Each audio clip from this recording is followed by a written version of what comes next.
මොනවද රාජකාරී දිනපොතේ තියෙන ප්‍රයෝජන? පැමිණීම් පිටවීම් සටහන් කරන්න ගාම්ධාරීවරයට අත්සන් කරන්න කොහෙවත් තැනක් නැහැ. මේකේ තමයි කරන්න තියෙන්නේ. නම් එදිනෙදා පැමිණීම් පිටවීම් සටහන් කිරීම.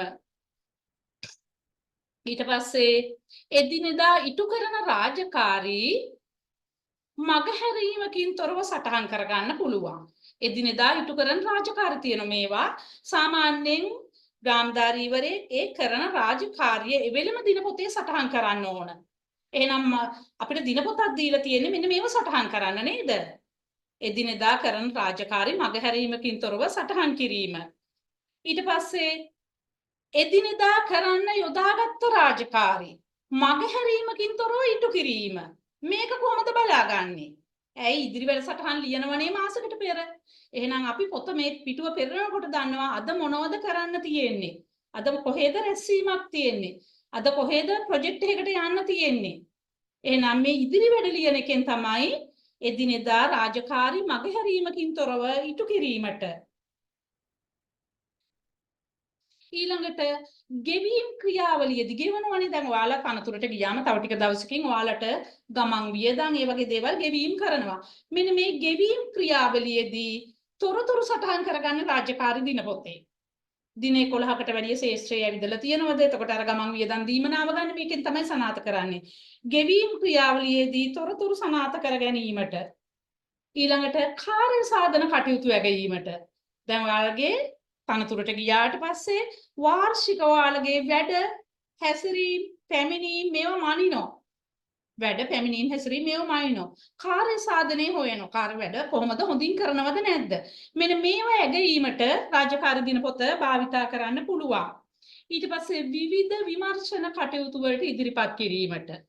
විවිධ විමර්ශන කටයුතු වලට දැන්ම ඔයාලට මේක කිව්වට පැහැදිලි වෙන්නේ නැහැ. දැන් ඔයාලා අපි කියමු ගාම්ධාරීවරුන්ට රජයේ නිලධාරීන්ට යම් යම් විමර්ශන එනෝනේ. වැරදි කරෝතින් වැරදි වැඩ කරෝතින් මොනවා හරි චෝදනාවක් ආවොත් විමර්ශනයක් කරනවා. විමර්ශනයක් කියන්නේ මේ මූලික තොරතුරු මේ සිද්ධිය වලට අදාළ හොයා බලනවා. හොයා බලනකොට අංක 1ටම ගාම්ධාරීවරයාගේ රාජකාරී දිනපොත තමයි බලන්නේ. එහෙනම් මේ විමර්ශන කටයුතු වලට ඉදිරිපත් කිරීමට. ඊට පස්සේ අධිකරණයට අධිකරණය වගේ නෛතික රාජකාරී වලට අධිකරණය වැනි නෛතික රාජකාරී වලට දැන් රාජකාරී දිනපොත තමයි උසාවියට යනකොට අරගෙන යන්නේ. දැන් ඔයාලා ශේෂ්ත්‍රයේ හරි කාර්යාලයේ හරි අනිවාර්යයෙන්ම නිල ඇඳුමත් එක්ක එකට යා යුතු දෙයක් තමයි රාජකාරී දිනපොත. නිල ඇඳුම ඇඳලා රාජකාරී දිනපොත අතේ අතතිව තමයි යන්න ඕනේ.